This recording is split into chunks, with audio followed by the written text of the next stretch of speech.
Agora, a segunda parte da nossa série de mensagens, iniciamos aí mais uma série, sacerdotes e levitas como tipo da igreja, amém? Só lembrando dos irmãos que tipologia é uma disciplina da teologia que ensina que personagens, objetos e eventos, episódios, situações do Antigo Testamento apontam, para também eventos do Novo. Então vamos ver aqui sacerdotes e levitas como tipo da igreja. E o primeiro texto que eu gostaria que os irmãos abrissem está lá no livro de Levíticos, capítulo 10.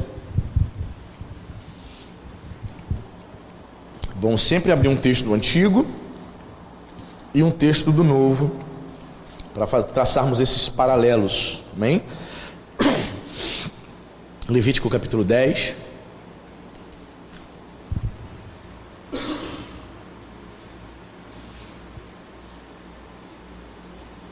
Livro de Levítico capítulo 10.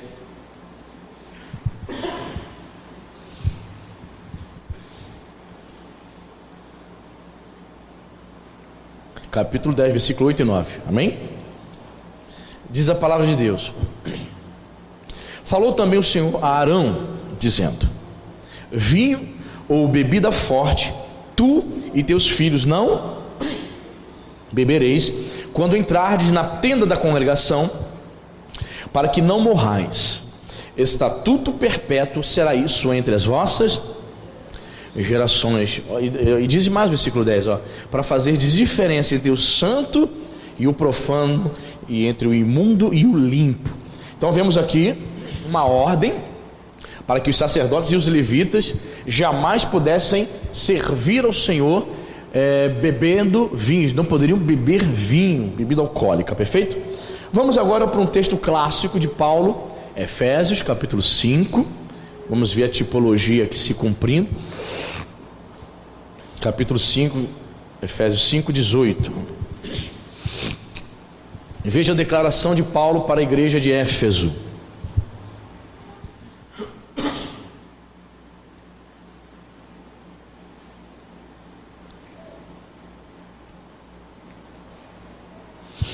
Você achou? Efésios 5,18 vai dizer: e não vos embriagueis com vinho no qual há dissolução, mas enchei-vos do Espírito. Essa expressão enchei-vos do Espírito literalmente significa permaneça sendo cheio do Espírito. A ordem a todo crente, irmãos, no Novo Testamento, a igreja do Senhor, é que todos nós possamos viver continuamente sobre a influência do Espírito Santo.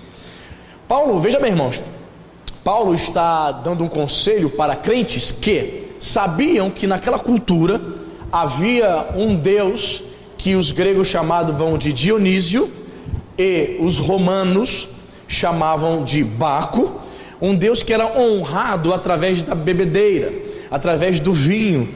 Era um deus no qual as pessoas serviam e cultuavam, enchendo o pote, se embriagando. Haviam dissoluções, haviam orgias sexuais por conta da embriaguez. Tanto você já ouviu falar da expressão bacanal, orgia sexual? Pois é uma expressão oriunda ao culto ao deus Baco, o deus do vinho, o deus da embriaguez. Então Paulo está escrevendo para uma igreja que tinha essa noção, que vivia nesse contexto greco-romano. Olha, não se embriague com vinho, no qual há dissolução, no qual as pessoas não têm o controle, mas vocês devem se encher do Espírito Santo, vocês devem ser controlados pelo Espírito Santo, permaneçam cheios do Espírito Santo de Deus, amém, irmão? Este é o conselho para a igreja. Existem crentes que bebem, eles vão alegar: não, Paulo está dizendo para não se embriagar. Eu bebo, mas não me embriago. Irmãos, ninguém é igual, não é verdade? Você bebe um cálice e não está bêbado, o irmão ali bebe um cálice e já fica zonzo. Por isso que eu vou sempre pregar que nós devemos nos abster de bebida alcoólica. Paulo diz: não vos embriagueis, porque há dissolução.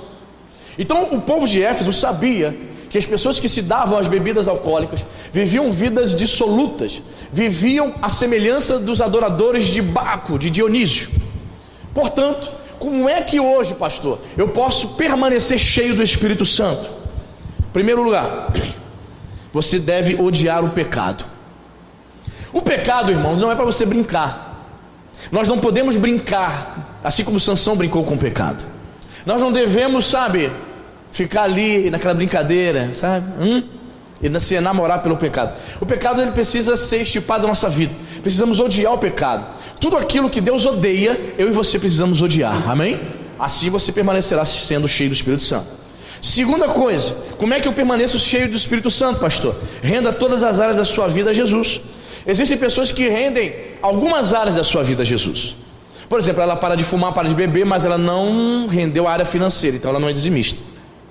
Ela acha um absurdo dar oferta e dízimo na casa de Deus. Ela, por exemplo, conseguiu parar de fumar, conseguiu parar de xingar, conseguiu parar de beber, mas a área sentimental dela, da vida sentimental dela, ela não rendeu a Jesus. Então não é Jesus que escolhe para ela a pessoa na qual ela vai viver, vai namorar, vai casar. Não é Jesus, é ela. Segundo a aparência, segundo a condição financeira, ela sequer ora pedindo a direção do Espírito Santo para saber com quem ela vai casar, com quem ela vai dividir a vida dela. Portanto, você vai ver pessoas dentro da igreja, conhecendo a palavra de Deus, arrumando namorado mundano lá fora. Está arrumando problema. Está arrumando problema. Depois vai vir chorando conversar com o pastor para fazer gabinete. Me lembra certo pastor que uma menina, uma jovem, chegou no gabinete e falou assim: pastor, já vou casar. Ela, mas quem é seu namorado? Nunca vi você aqui com o menino aqui na igreja. Cadê o teu namorado? Ele é crente? Não, ele não é da igreja não, mas ele falou que quando se converter, ele vai começar a frequentar a igreja. Quando ele se casar comigo, ele se converte e começa a frequentar. Ele falou: minha filha, julgo desigual, sai fora, vai ter problema. Enquanto você está namorando e é noivo, ele é bonzinho, é bonitinho, ele fala que vai ser crente, fala que até vai orar contigo. Não acredite. Quando casar, conviver junto, você vai ver o problema. Ela, não, já está tudo definido. Pastor, ok. O pastor fez o casamento dela, meio contra gosto. Fez o casamento dela. Depois do casamento, a menina sumiu. Um ano depois, o pastor está no gabinete. Pastor fulano? Sim. Aí ela foi, abre a porta, com a cara toda inchada de tanto soco. Ela, quem é você? O pastor não reconheceu. Ela está lembrada de mim? Não, pastor, chorando. Eu não estou lembrado não, filha. Não lembra? Não. Só aquela menina que veio um ano atrás, que o senhor me aconselhou. Pois é, eu estou aqui escondida. Eu saí de casa escondida porque ele me proíbe de vir à igreja. A gente briga todo dia, o couro come, minha cara está assim, ó. Estou sendo agredida fisicamente e verbalmente por ele. Sabe por quê, irmão? Porque eles obedecem a palavra de Deus. Não rendeu todas as áreas da vida a Cristo. Portanto, tal pessoa não pode ser cheia do Espírito Santo. Ela é carnal. Quer fazer as vontades dela. Segue aquilo que os olhos naturais, aquilo que a carne dela deseja. É bonitão, pastor, 1,80 m, onde eu vou arrumar um pão desse? Aí se dá problema. Aí dá ruim, irmão. É linda demais, pastor. Olha que ruiva. Parece a Júlia. Que Júlia? A Robert. Mas naquela fase do filme A Linda Mulher, pastor. Daquele filme antigo. Daquela fase, a Júlia nova, jovem. Parece a Sandra. Que Sandra? A Bullock. Hã? Olha. Então ele está procurando artista. Ele está procurando modelo. Ele está procurando, sabe, aquilo que agrada aos olhos. Pode tal crente permanecer cheio do Espírito Santo? Não. Então vai se embriagando com o vinho deste mundo. Vai se embriagando, vai bebendo, vai se embriagando com as coisas dessa vida. E vai deixando de ser cheio. Está entendendo, irmão? Como é que você permanece cheio do Espírito Santo? Esvaziando-se de si mesmo, ocupando-se de Cristo. O crente que não se esvaziar de si mesmo, que não fazer morrer a sua natureza, que não matar o ego, vai ter problema. Muitos problemas. Estava conversando no culto dos homens ali, estávamos ali jantando, a gente entrou nesse assunto, de que muitos pregadores e muitos crentes, quando falam da cruz, da teologia da cruz, eles só destacam a questão da renúncia, só destacam aquela frase de Jesus dizendo: negue-se a si mesmo, mas se esquece que Jesus está falando algo muito mais profundo. Não é só negar a si mesmo. Tomar a cruz significa morrer. Tome o seu instrumento de morte, que vai matar você. Eu penso que quando Jesus diz isso para os seus ouvintes originais, que eram os discípulos, o choque ficou muito maior. O choque foi muito mais intenso, porque os discípulos viam as pessoas todos os dias sendo crucificadas e sendo mortas. Então quando Jesus fala assim: olha, negue-se a si mesmo, tome a sua cruz e me siga, Jesus estava dizendo: vocês vão morrer por minha causa. Muitos morreram literalmente, mas a morte maior deve ser a morte do ego, a morte do eu. Se nós não matarmos as nossas vontades diariamente, querido, prevalecerá a tua vontade. Muitos estão aqui, mas gostariam de estar dormindo agora. Muitos de vocês tiveram dificuldade para levantar, sabe por quê? Porque o ego, o eu, não queria cultuar o Senhor nessa manhã. A tua vontade não está aqui, irmão, mas você sabe que precisa estar na casa de Deus, se alimentando da palavra, cultuando ao Senhor, se enchendo do Espírito. Permaneçam cheios do Espírito, literalmente no original grego é o que diz aqui, continuamente se enchendo de Deus. Enquanto nós não matarmos o ego, enquanto você não tiver a consciência de estar matando diariamente o seu eu, você não pode ser cheio de Cristo. Por isso você vai ver na igreja crentes antigos, cheio de ódio no coração, cheio de mágoa no coração, com mágoa do irmão, com mágoa de marido, com mágoa de filho, de esposa, da sogra, da nora, falando besteira, falando os maiores absurdos. Crente dentro da igreja há anos, sabe por quê? Cheio de si mesmos, carnais. Por isso que você vai ver crentes dentro da igreja, com cargos na igreja, com pensamento de morte, porque o colega no trabalho, porque o patrão ofendeu ele pensa até em matar o patrão. Eu vou matar esse cara, eu vou passar o cerol nele. Vocês dentro da igreja, como é que pode, irmão? Alimentando pensamentos malignos, de morte, de inveja. Sabe por quê? Porque não está fazendo morrer o eu. E Jesus deixou bem claro: tome a cruz. Cruz é símbolo de morte. Jesus está dizendo, para você viver espiritualmente, você precisa morrer para si mesmo, para as suas vontades.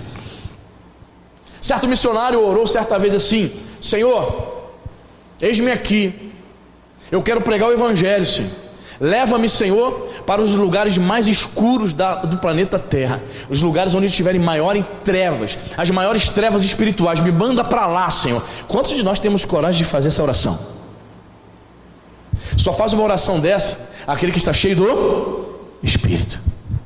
Senhor, me leva para o lugar mais terrível da terra.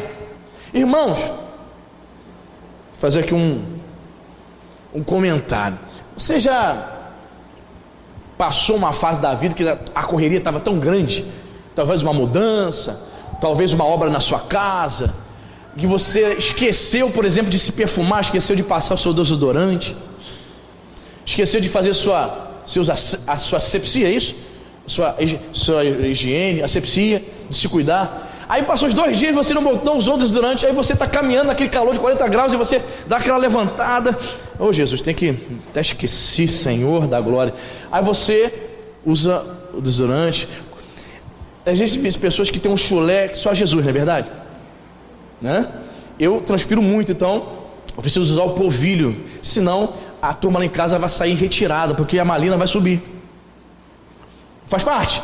O ser humano precisa se cuidar, precisa ter higiene. Mas às vezes da correria você não se cuida, não passa um rolon e tal. Querido, você sabia que existem países que o camarada sai daqui como missionário, que tem todo esse conforto, desodorante, perfume, fio dental, escova o dente, tudo bonitinho. Você vai para lugares que não existe papel higiênico.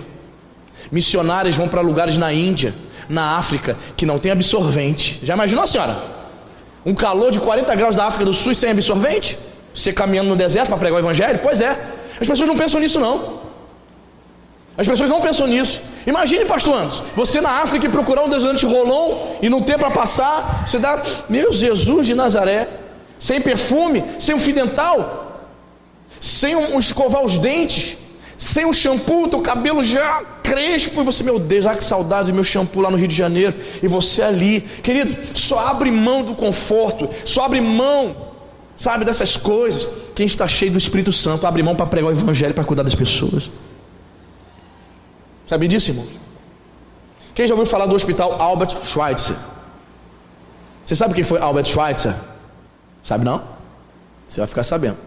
Albert Schweitzer foi um médico alemão e teólogo. Ele abre mão de viver como um médico bem sucedido na Alemanha para ser missionário nos países da África e cuidar das pessoas gratuitamente. Ele poderia ter ficado na Alemanha e ter tido seu consultório, um médico bem sucedido e rico, mas foi cuidar das pessoas, foi cuidar dos miseráveis. Queridos, isso é tomar a cruz. Abrir mão do conforto, do dinheiro, da fama, para cuidar de pessoas miseráveis lá no interior da África. Pessoas que não têm nada para dar em troca. Mas quando a pessoa está cheia do Espírito Santo, ela serve a um Deus que concede graça e no final de tudo a vida eterna. Amém, irmão? Seja cheio do Espírito Santo. Amém, querido? Muito bem. Segunda tipologia. Abra sua Bíblia. 1 Crônicas 15:2. Primeiro livro de Crônicas, no Antigo Testamento, capítulo 15, verso 2.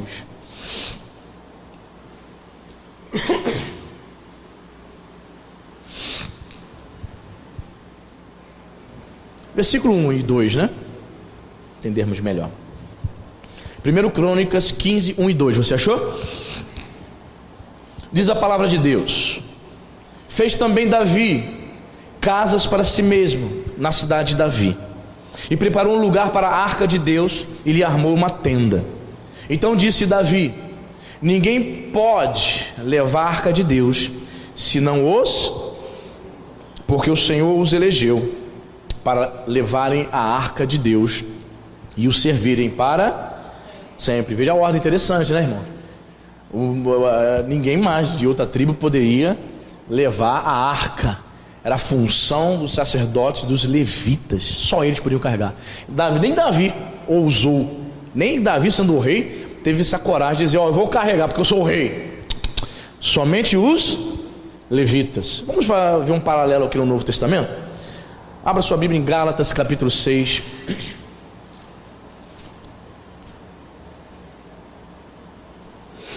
Gálatas capítulo 6.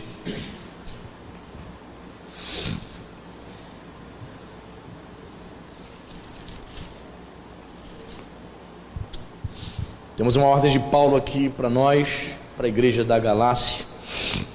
Você achou? Versículo 2, Gálatas 6, 2 vai dizer: levai a carga uns, e assim cumprireis a lei de Cristo. Assim como no Antigo Testamento somente os levitas poderiam carregar a arca, há uma ordenança para a igreja, para o povo de Deus no Novo Testamento, de carregarmos a carga uns dos outros. Essa palavra carregar vem do termo grego bastazo, que significa suportar. O que significa isso, pastor? Carregar, suportar a carga uns dos outros. Podemos definir como ajudar uns aos outros nas lutas, nas tentações que os irmãos passam ou possam encontrar. Amém? É estar pronto para oferecer conforto, conselho, assistência que as circunstâncias da vida vão requerer. Amém? E digo para você que esse fator de carregar a carga, os fardos, ou suportar a carga um do outro, ele pode se dar em três ambientes, em três âmbitos, melhor dizendo. Repita comigo assim: âmbito físico, emocional e Como é que você carrega a carga do outro?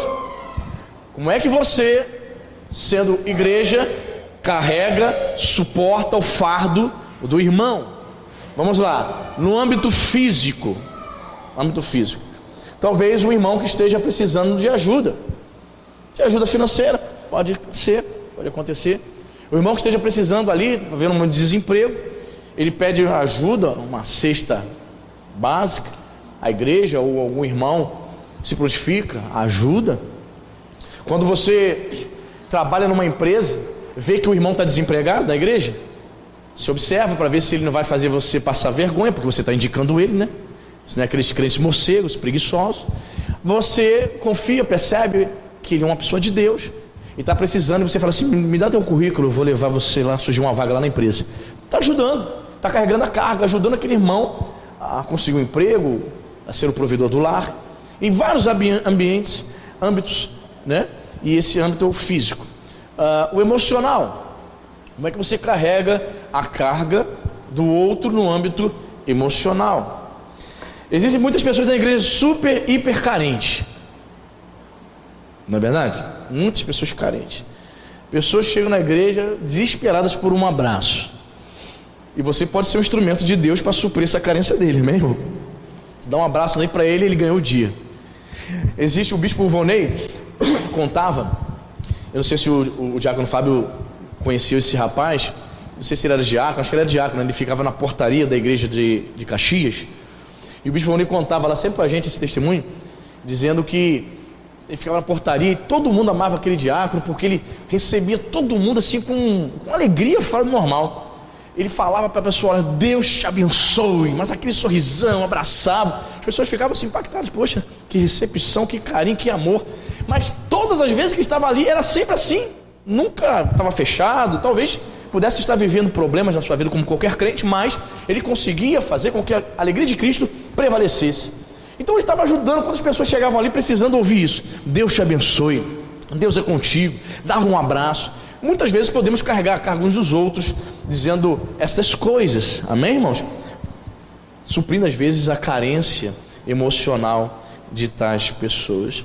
E você pode carregar a carga do irmão, suprindo na questão espiritual. Como é que eu carrego a carga do irmão? Às vezes, irmãos, presta atenção, você que estuda um pouco mais a Bíblia, você às vezes vai se deparar com cristãos, com irmãos 5, 10 anos de igreja, mas parece que entrou ontem para a igreja, sabe nada. São bebês espirituais, não cresceram, não desenvolveram. Vão fazer perguntas para você, que se você deixar, você começa a rir, de tão infantil. Você vai ver que o grau de crescimento daquela pessoa é zero. A visão dela é míope. Às vezes ela tem cargo na igreja, mas a visão dela é distorcida do evangelho, do reino. Aí Deus nos chama para carregar a carga dela. Como é que você vai carregar a carga dela? Orientando essa pessoa, dando diretrizes. Ó, irmão, a palavra de Deus diz isso e isso. Não, irmão, não pensa dessa forma não. Olha, a palavra de Deus diz isso e isso. Sempre se baseando na palavra, amém, irmão? Não é o teu conselho simples e puro. Teu conselho precisa estar baseado na palavra de Deus, para você falar para as pessoas, para você carregar o fardo, a carga daquele que tem carência espiritual.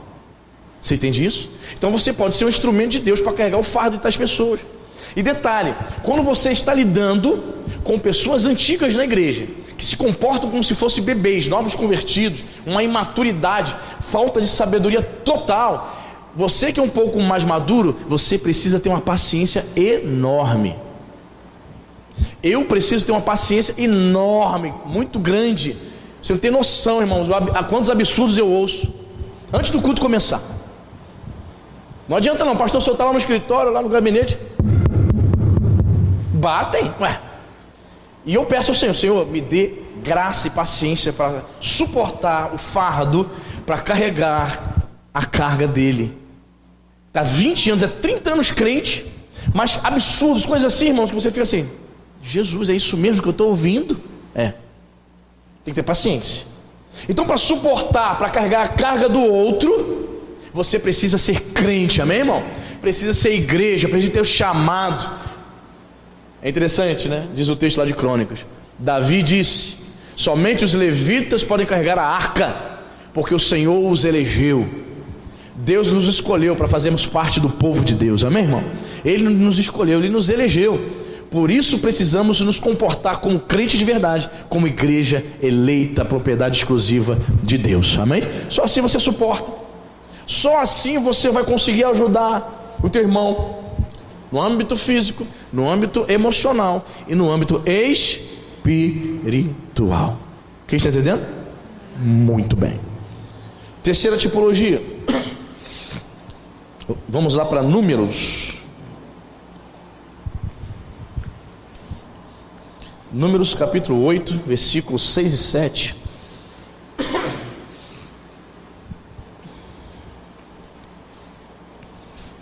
Estamos estudando sacerdotes e levitas como tipo de igreja. Livro de Números,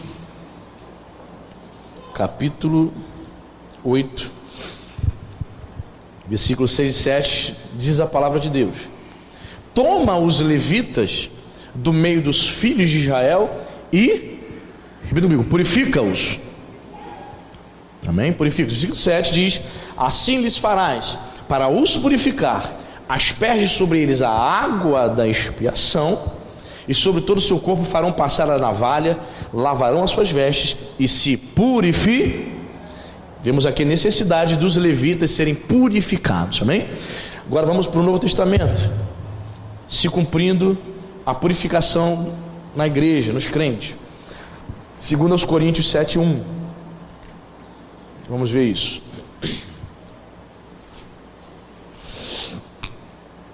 Segundo aos Coríntios, capítulo 7.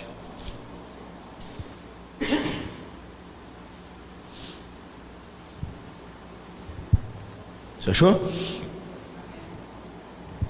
Tendo, pois, ó amados, tais promessas, purifiquemo-nos de toda impureza, tanto da carne como do, aperfeiçoando a nossa santidade no temor de Deus. Veja aqui o conselho do apóstolo Paulo para a igreja de Corinto: devemos nos purificar de toda a impureza. E ele diz que a impureza ela se dá no âmbito da carne e no âmbito do espírito. Como é que é isso, pastor? Por exemplo, a pessoa pode se tornar impura. Eu conheci um rapaz há mais de 20 anos atrás. Assim, servimos na mesma igreja. Ele era um homem de Deus, sabe? Antes dele casar, ele ficou meio que desesperado.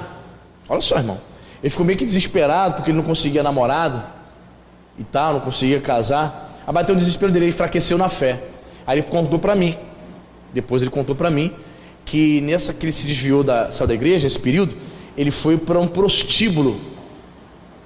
Ele foi procurar prostitutas. E ele foi um jovem nascido na igreja. Ele falou que estava tão desesperado, tão carente sexualmente e tal, não se encheu do espírito, deixou a carne prevalecer, e ele falou que foi procurar prostitutas. E ele falou que foi uma experiência terrível. Ele se arrependeu amargamente, voltou para o Senhor, os pés do Senhor, se arrependeu, se firmou novamente em Cristo e casou-se depois disso, ficou firme, graças a Deus. Mas qual foi o tipo de impureza que ele cometeu? A prostituição. Houve a conjunção carnal entre ele e uma prostituta, sim ou não? Houve. Então o apóstolo Paulo classifica esse tipo de impureza como impureza da carne. São aqueles pecados grosseiros que o indivíduo se embriaga, que o indivíduo comete impureza, é escravo da pornografia, é escravo da prostituição, é escravo da masturbação, porque tem gente que acha que é só homem que se masturba, tem mulheres que são viciadas em masturbação feminina, obviamente, claro, né? Tem mulheres que são dadas a isso, nesse vício. Então são pecados grosseiros, são impurezas da carne. Só que o apóstolo Paulo também está nos ensinando que a impureza também se dá no âmbito do espírito. O que seriam essas impurezas no âmbito do espírito, pastor? São aqueles sentimentos que brotam no nosso coração, as más motivações, sentimento de inveja. O crente entra aqui na igreja e ele guarda inveja dentro do coração. Só como é que você identifica isso? Olhando para ele não dá para identificar, só se você conviver com ele, aí ele vai deixar escapulir pelas declarações dele que ele tem o quê? Inveja. Mas ele chega aqui, cultua, você não consegue saber que ele está impuro, que ele precisa se purificar da inveja. Você não consegue saber que o coração dele está impuro, ele guarda mágoa de alguém, de irmão da igreja, de alguém da família dele, de um filho, de um irmão, da sogra, da nora. Ódio, não quer ver nem pintado de ouro. São impurezas do espírito, maus pensamentos, más motivações. Existem no meio evangélico pessoas com motivações das mais escusas, irmãos. Você sabia que tem gente que entra na igreja visando se tornar pastor, achando que igreja evangélica dá muito dinheiro? Essa é a visão das pessoas lá fora. Quando nós estávamos fazendo esse jardim aqui na frente aqui, o irmão Guará estava ali fazendo, e teve um momento que eu estava a maior parte do tempo com ele, mas teve um momento que eu não estava presente. Eu ainda ia chegar ainda e tal. Aí um vizinho aqui da Redondeza chegou para o Guará e falou assim: poxa, tá ficando bonito. Eu queria ter uma igreja, dá dinheiro. Qual é a visão das pessoas lá fora? Igreja dá dinheiro. Por quê? Porque estávamos colocando aquele piso lá na frente, aquela fachada, e colocando um jardim. Na cabeça dele, igreja dá dinheiro. Contemos aqui para alguns obreiros aqui, que essa semana teve um sujeito que entrou aqui na igreja, dizendo que estava em liberdade condicional. Foi na terça-feira, né, Diego? Foi terça-feira. Ele foi, me procurou, pastor, tem um rapaz querendo falar com o senhor aí. Aí ele me mostrou as marcas dos tiros, tal, todo perfurado, dizendo que estava na condicional, né, e que ele precisava assinar a condicional. Ele estava morando aqui em Bacaxá e veio aqui em Araruama a pé. Falou, eu passei em frente à sua igreja aí, pastor, aí resolvi vir aqui. Diz ele que é evangelista da Assembleia de Deus. Eu vim aqui, eu só tenho um dinheiro para me ir para São Gonçalo, porque eu preciso urgentemente assinar minha condicional. Era para ter assinado ontem. Falei, irmãos, de fato, irmãos, eu não tinha R$1 na minha carteira. Se precisasse de uma bala, tem aquele dia que tu não tem R$1, não é isso? Exatamente naquela terça-feira eu não tinha R$1 no meu bolso. Devia ter uns 25 centavos. Aí ele falou assim, o senhor tem um dinheiro para me dar uma passagem, para me voltar, eu preciso. Falei, cara, não tenho dinheiro. E geralmente nós não damos aqui, eu aconselho os irmãos não darem dinheiro. A gente não sabe o que a pessoa vai fazer. Será que realmente que vai usar o dinheiro? Compras, alimentos a gente dá, mas dinheiro. Mas eu não tinha, de fato. Aí eu falei, porque poxa, eu falei assim, olha o conselho que eu dei para ele, querido. Você veio de Bacaxá a pé até aqui, por quê? Não passei aqui em frente, eu vi essa igreja um dia, resolvi vir. Qual é a concepção que ele teve? Como evangelista da Assembleia de Deus, ele deveria ter ido aonde, irmãos? Pois é. Mas por que ele passou aqui? Porque ele achou que essa igreja aqui é rica. Tu tem muito dinheiro, irmão. Tu é milionário? Quem é milionário aí? Só por causa da fachada com o jardim. Será que eu vou ter que arrancar os sagus dali, meu irmão? Será que eu vou ter que pichar a fachada para dar a impressão de uma igreja abandonada e pobre? Veja como as aparências, as pessoas têm motivações equivocadas. Vou passar naquela igreja porque aquela igreja tem dinheiro, ela vai me dar dinheiro. Eu vou naquela igreja porque os irmãos têm dinheiro. Olha quantos carros estacionados, todo mundo ali é rico. Equívoco.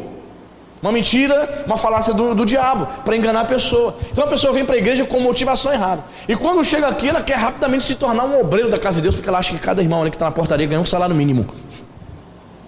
Ganha um salário para trabalhar em cada culto 2 horas. Motivações erradas. Motivações equivocadas. Certo, irmão, conversando comigo, disse que conheceu um camarada que se dizia pastor aqui em Araruama. Aí o irmão falou assim, pastor Anderson, eu fiquei assim chocado conversando com esse suposto pastor. O camarada não é casado, vive amasiado. São igrejas que o camarada faz gato na luz, na água. Você entende? Ele falou assim, pastor, eu aqui em Araruama frequentei uma igreja. Esse irmão falou para mim que a igreja fechou as portas. O pessoal descobriu que simplesmente o pastor não pagava a conta de água e de luz. Os membros descobriram depois de anos que o camarada tinha um gato lá, não pagava. Me diz, irmão, como é que um indivíduo desse quer pastorear alguém, quer cuidar de alguém? Como é que pode? O camarada nem casado quer dar conselho para casais. Então os camaradas têm a motivação errada. Mas sabe o que ele quer? Ele quer que chegue o dia 5 e o dia 10 para pegar o dízimo de 2, 3 irmãos.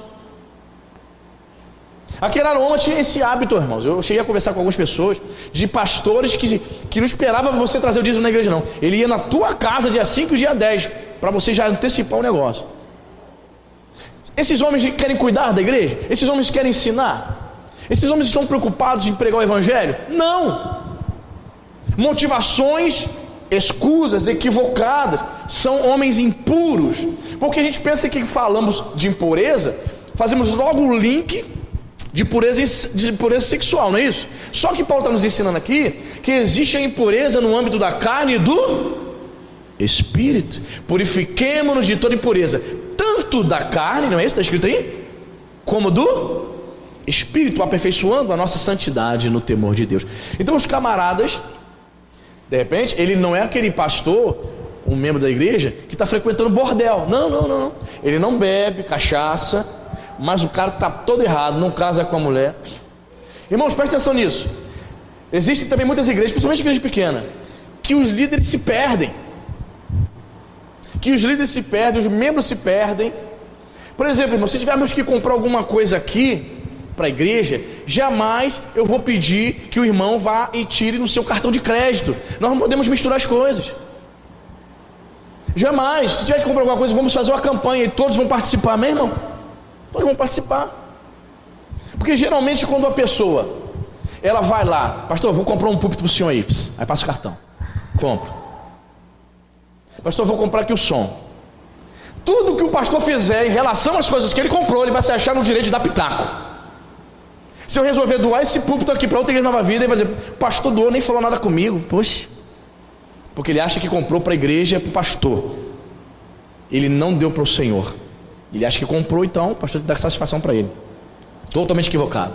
Louco é o pastor que fica comprando coisas para a igreja e passa no cheque do irmão, passa no cartão do irmão. E o pior, tem muitos que nem pagam. Vergonha, impureza do espírito, está aqui dentro, caloteiro. É o que mais acontece, irmão. É o que mais acontece. Se alguém chegar aqui, pastor, eu quero comprar esse terreno aqui, pá. Ah, irmãos, eu vou analisar muito para ver quem é que está falando isso. Eu vou analisar muito. De novo convertido, eu não aceitaria uma doação de terreno, não aceitaria. Mesmo um papel passado, de novo convertido, tu não sabe se a pessoa vai firmar, sabe se a pessoa é firme. Daqui a 6 meses ela quer entrar na justiça contra a igreja, querendo o terreno de volta. Até para aceitar uma doação desse tipo, o pastor precisa ter muita direção de Deus, muita sabedoria, muito cuidado. Você entende, irmão? Eu conheci um pastor que disse para mim que na igreja dele tinha um membro lá que era milionário. Você sabe o que é uma pessoa milionária? Conhece milionário? Nem eu, mas ele lá tinha. E o tempo todo o pastor dizia assim, precisamos fazer uma reforma na igreja, ampliar a igreja está crescendo e tal. Aí esse irmão milionário chegou para o pastor e, pastor, eu quero aqui, ele não dava dízimo não, o dízimo dele é tão alto que ele não dava dízimo, ele dava oferta, boas ofertas. Eu quero, pastor, fazer isso na igreja e tal. O pastor falou assim, pastor, eu senti no coração de não deixar. Ele falou, não, irmão, eu vou fazer uma campanha com toda a igreja, eu prefiro que o irmão participe junto com os outros irmãos. Percebe, irmão? Dependendo de quem estava falando, dependendo do comportamento, dependendo de como o pastor observava aquele irmão, ele queria se tornar o dono da igreja, ele queria comprar a igreja para poder o quê? Manipular o pastor, fazer o pastor de marionete, ditar as normas da igreja, porque investiu milhares e milhares de reais naquele lugar. Você está entendendo, irmão? A impureza não se dá somente na carne quando a pessoa se prostitui, não, quando a pessoa adultera. A impureza também se dá quando há más motivações no coração. A palavra de Deus para mim e para você é: purifiquemo-nos. Amém, irmão? Assim como os levitas precisavam se purificar para poder servir a Deus, precisamos estar puros para servir ao Senhor. Amém? Quarto, Êxodo 32. Êxodo 32 e 26. Quarta tipologia.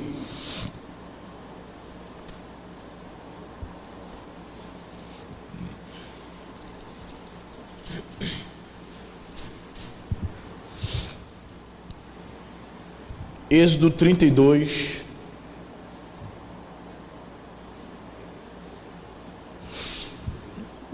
para a gente entender melhor.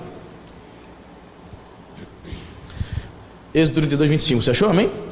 Vendo Moisés que o povo estava desenfreado, pois Arão o deixara solta para vergonha no meio dos seus inimigos, pôs-se em pé à entrada do arraial e disse: quem é do Senhor, vem até mim.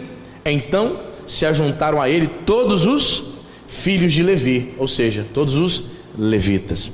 Que foi naquele episódio, né, da idolatria do bezerro de ouro, e Moisés mata todos os idólatras, mas percebemos aqui que os levitas fecharam com Moisés, se ajuntaram a Moisés. Abra sua Bíblia em Lucas 11, 23.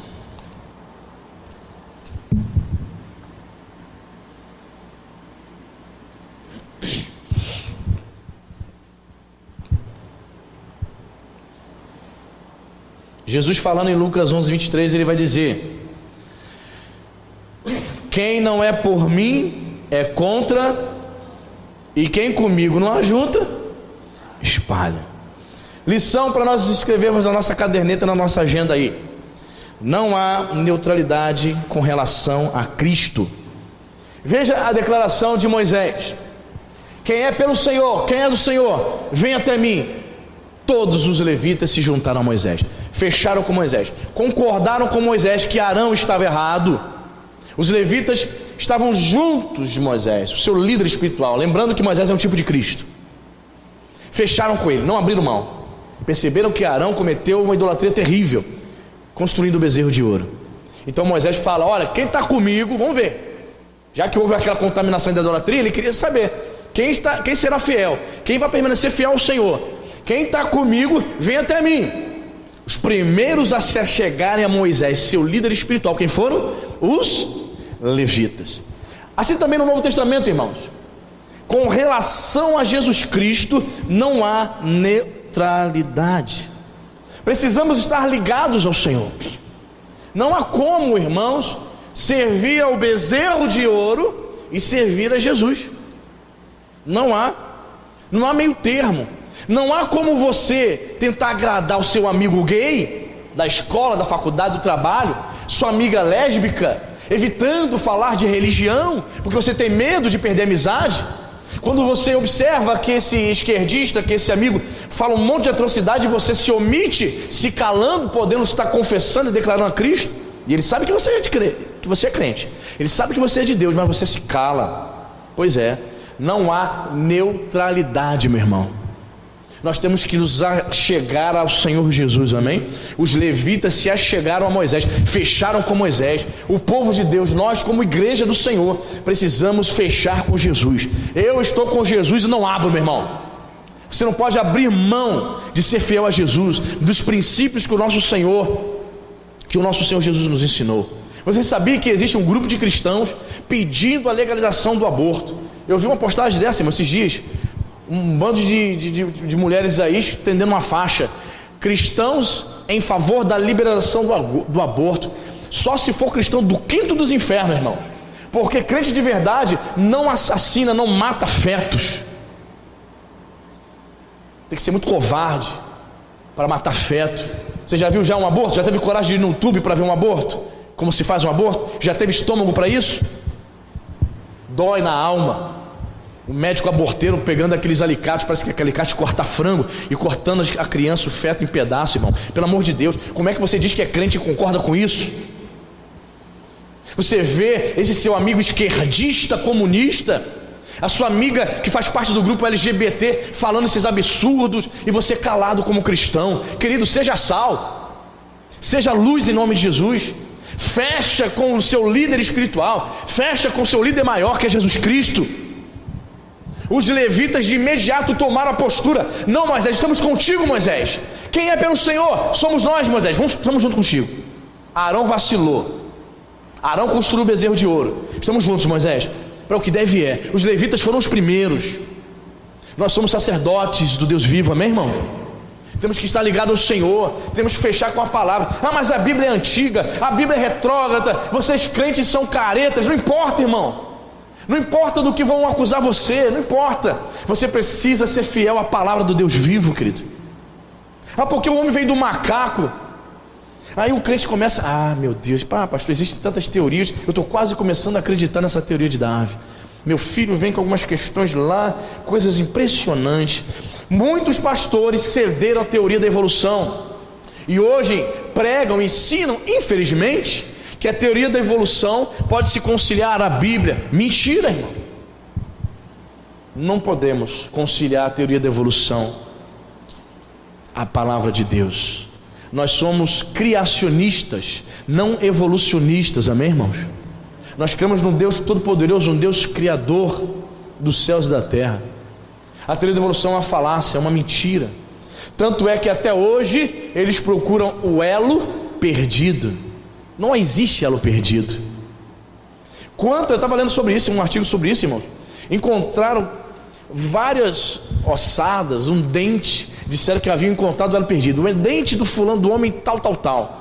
Aí os cientistas começaram a descobrir, a comunidade científica descobriram que era um dente de um javali. Que absurdo, né? E ali a comunidade científica: encontramos o elo perdido. Sabe por quê? Não existe elo perdido. O Senhor criou Adão. Estava conversando com o irmão ali no jantar, e falou assim: pastor, o senhor sabia que a igreja católica interpreta principalmente o livro de Gênesis, a história de Adão e Eva, como um mito? Eu falei: sabia. O que significa? A igreja católica, ela não faz uma leitura literal, ela não entende a maioria dos teólogos católicos não entende que a história, por exemplo, de Adão e Eva seja um relato histórico e verdadeiro. Eles entendem que foi uma mitologia, uma história, uma alegoria. Irmãos, é uma falácia tal interpretação, porque o apóstolo Paulo, falando acerca de Jesus sendo o segundo Adão, ele vai dizer que o primeiro Adão falhou, pecou. Jesus, o segundo Adão, não falhou, venceu a morte. Amém? Como é que o apóstolo Paulo, um homem tão inteligente, vai fazer uma analogia de Jesus, uma pessoa que existiu, com um ser mitológico? Ele pega Jesus, um ser que existiu, um homem, um ser histórico, nosso Deus, ele faz essa analogia com um ser também histórico, um homem chamado Adão. Por isso, a história de Adão e Eva não é mito, mas a maioria dos teólogos católicos vão dizer que é mito. Sabe por quê, irmão? Porque a maioria dos teólogos católicos eles vão para Roma, para o Vaticano estudar, e tu não sabe o que ele aprende lá, irmão. Professores da PUC Rio, PUC São Paulo, têm doutorado, mestrado em Roma, na Alemanha, em Berlim.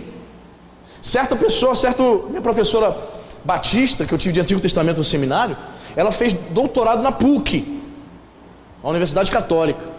E ela e mais alguns perguntaram assim para o padre: professor, chega aí, está escrito lá em Êxodo capítulo 20, não farás para ti imagem de escultura, porque vocês insistem em induzir o povo ao erro, fazendo imagens, e o povo naquela superstição de acender vela, fazer promessa de adorar aqueles deuses. Por que vocês insistem? Ele falou: sabe qual foi a resposta do padre, do doutor em teologia católica? Ele disse: querida, não há como mudar as tradições. Nós não podemos ensinar que é para o povo deixar de adorar a imagem agora, depois de séculos. Em outras palavras, deixa do jeito que está, deixa o povo no engano, deixa o povo acender vela para as almas na segunda-feira, deixa o indivíduo subir a escadaria da igreja da Penha 365 graus de joelho, deixa eles no engano. É por isso que Jesus vai dizer para os fariseus: errais não conhecendo as escrituras e nem o poder de Deus. Eles erram. Irmãos, errar todo mundo erra, tá? Mas a grandeza do homem está em reconhecer o seu erro e se arrepender. O problema é quando você está errado e você persiste no erro, sabendo que está errado. O que ele disse ali? Estamos errados, mas nós vamos continuar no erro. Você entende, irmão? Lamentavelmente, eu me lembro com 12 anos fazendo catecismo na igreja católica. Aí um dia eu cheguei, a professora Dona Penha, nem sei se está viva, deve ter morrido, já era uma senhorinha, professora de catecismo. Aí eu falei: Dona Penha, chegue mais. 12 anos, olha que pergunta que eu fiz para ela. Dona Penha, chegue mais. Ela: fala, Andas. Aí entrei dentro da igreja, na igreja católica, lá no bairro lá. Tá vendo isso aqui, professora? Ela: o que tem? Essas imagens aqui, ó. Isso não está errado, a Bíblia não diz que é pecado?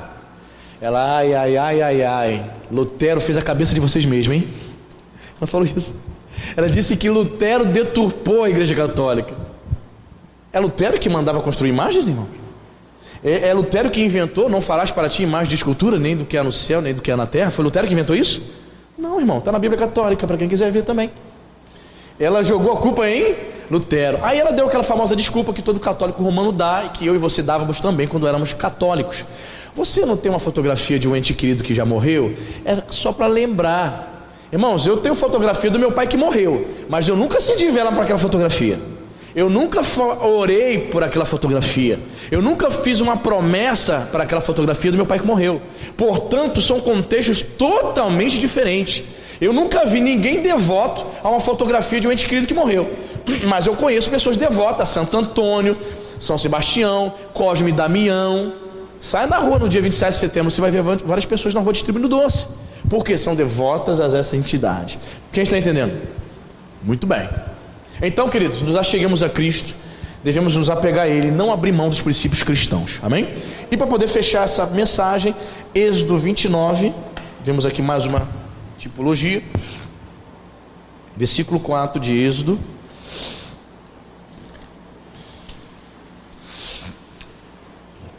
Êxodo 29, versículo 4. Você achou? Êxodo 29, 4. Diz a palavra: então farás que Arão e seus filhos se cheguem à porta da tenda da congregação e os lavarás com água. Aprendemos aqui que Arão e seus filhos, os levitas, precisavam ser lavados com água. Muito bem. Efésios 5, 25. Vemos aqui uma tipologia se cumprindo aqui na vida dos crentes. Efésios 5, 25 e 26. Você achou? Amém? Efésios 5, 25 diz o seguinte: maridos, amai vossa mulher como também Cristo amou a igreja e a si mesmo se entregou por ela, para que a santificasse, tendo-a purificado por meio da lavagem de água pela palavra. Então temos aqui a analogia. Os sacerdotes literalmente tinham que tomar banho para poderem servir ao Senhor, para poderem oficiarem, né, no templo. Eles tinham que tomar banho, lavagem. Se preparavam, ok. No Novo Testamento, como igreja do Senhor, nós precisamos ser lavados. A lavagem precisa acontecer por meio da palavra. Amém? A palavra de Deus é que nos lava e nos limpa, irmãos, de toda sujeira. A vida do crente vai sendo purificada à medida que ele deixa essa palavra entrar no coração dele. Por isso que é complicado, é complexo o crente que não é assíduo aos cultos.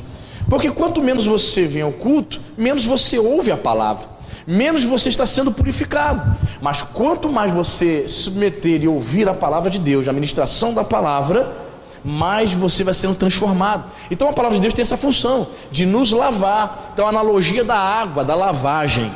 Eu até lembro da minha mãe quando eu levei esse versículo, porque minha mãe tem o costume de dizer assim: olha, a água lava tudo, meu filho, lava até a língua do falador, o sujeito que fala demais. Eu falei, é verdade.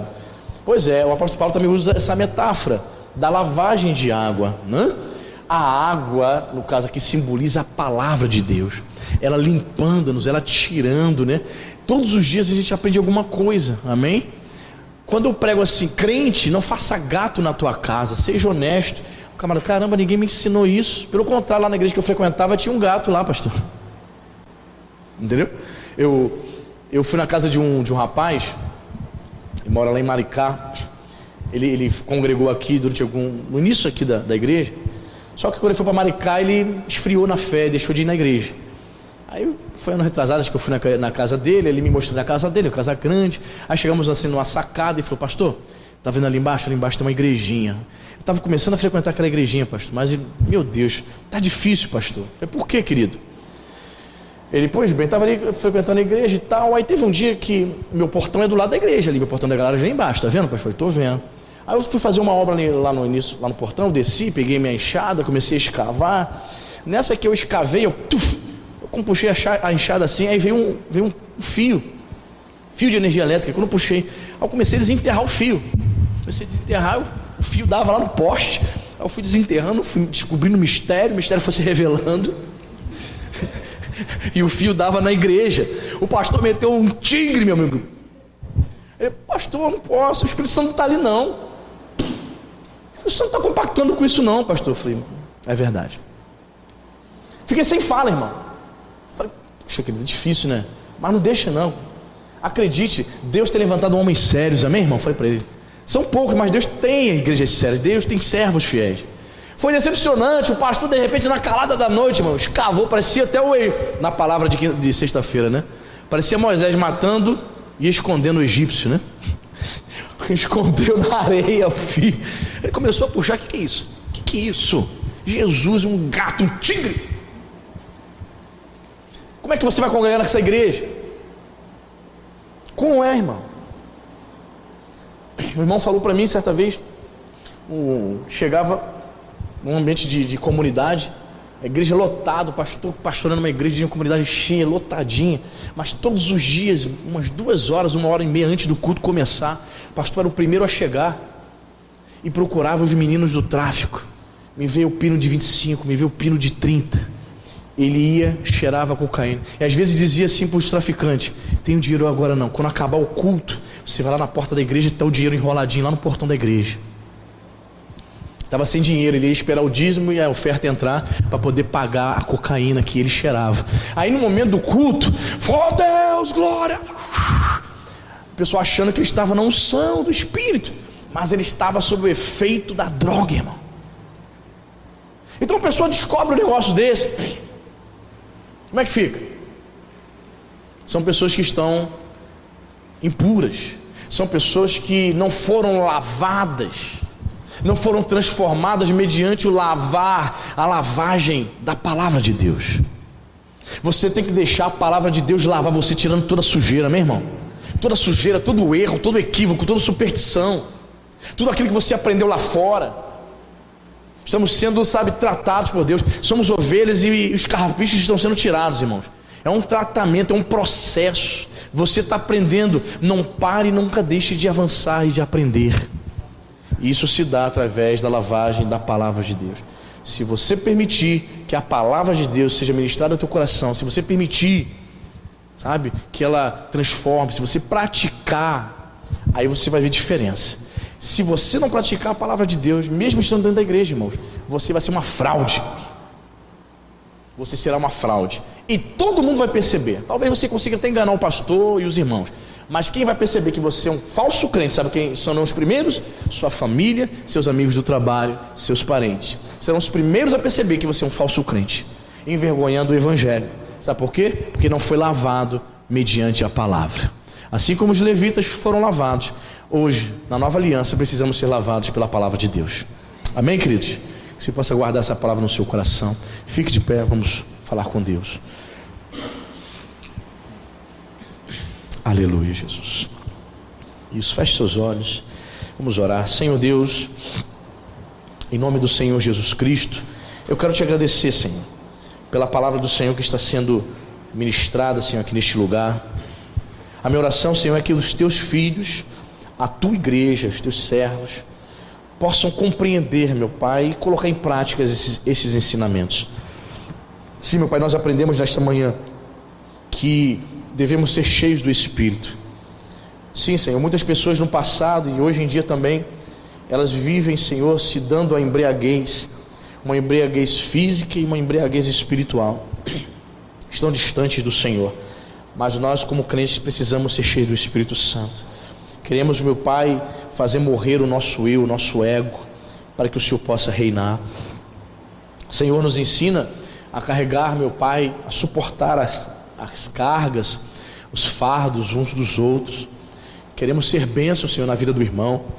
Queremos poder, meu Pai, de alguma maneira carregar o fardo e a carga, Senhor, espiritual, física e emocional desse irmão, Senhor, que serve ao Senhor juntamente conosco. Que sejamos vasos de honra para essa finalidade, Pai. Meu Deus, em nome de Jesus, obrigado pelo ensinamento, Pai. Aprendemos, meu Senhor, que a purificação precisa acontecer, meu Pai, sim, no âmbito externo e também no âmbito interno, Senhor.